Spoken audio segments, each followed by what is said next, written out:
Hello students. तो आज से हम ये टेस्ट सीरीज स्टार्ट कर रहे हैं एंड फर्स्ट जब आपका टेस्ट होगा वो 100 स्पीड पे है, प्रोग्रेसिव से है।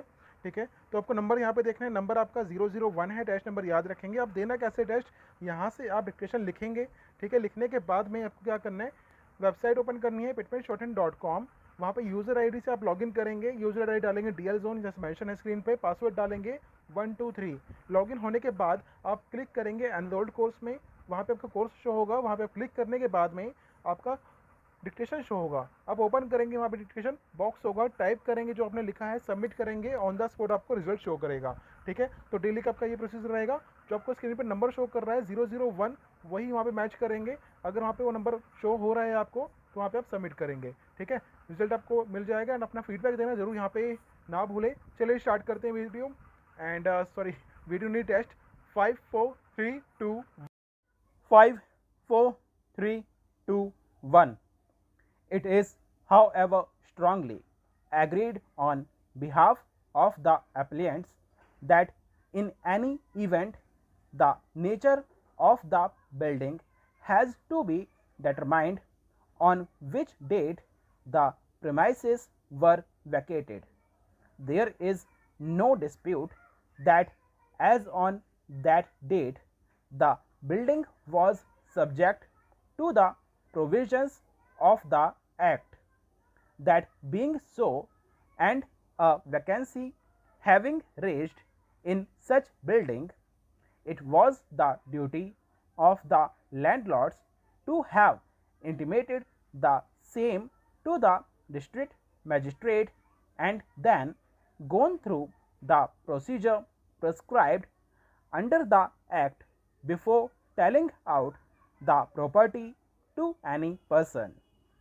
Any telling out of the property by these was unlawful in view of section 13 of the Act, and the landlords cannot here to contend on the strength of such a unlawful letting that the premises stand outside the purview of the Act.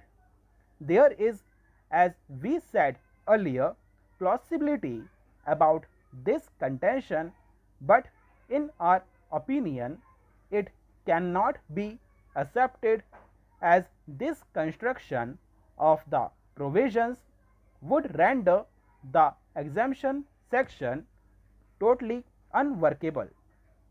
We may first consider the nature of the exemption conferred by section 2.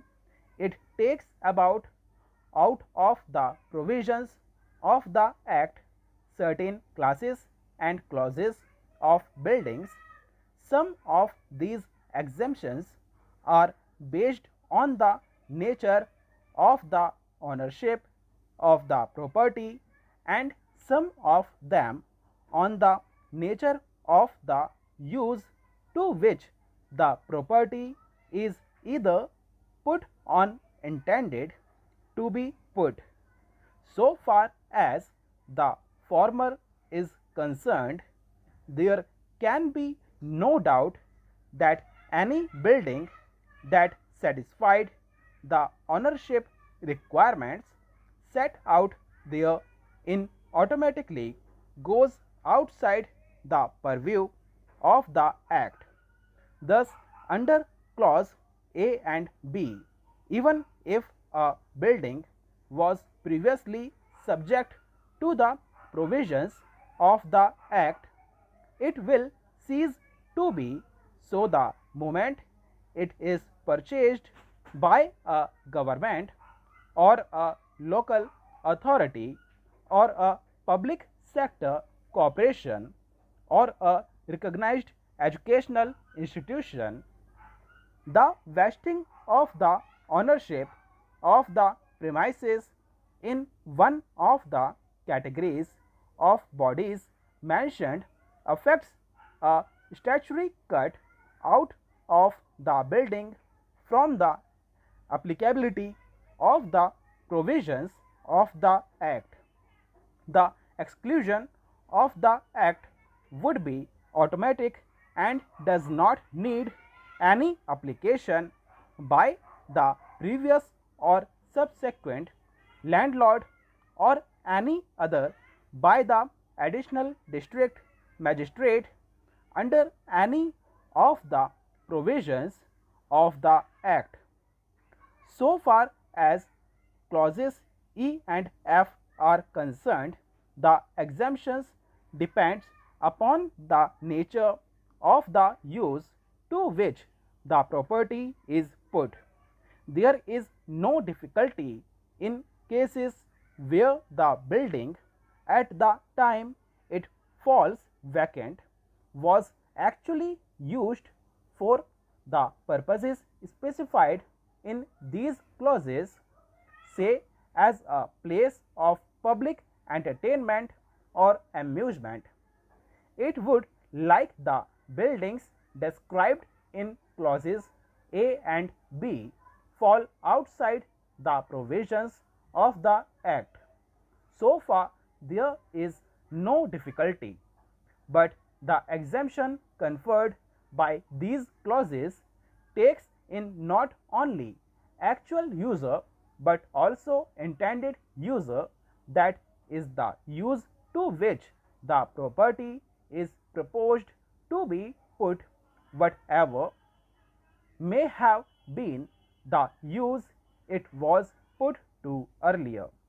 Thus, if a building let out privately earlier is intended to be used as a place of amusement or entertainment, or a cooperative society decides to convert a flat let out to an outside earlier into one for occupation by its own officer, it will stand outside the purview of the Act.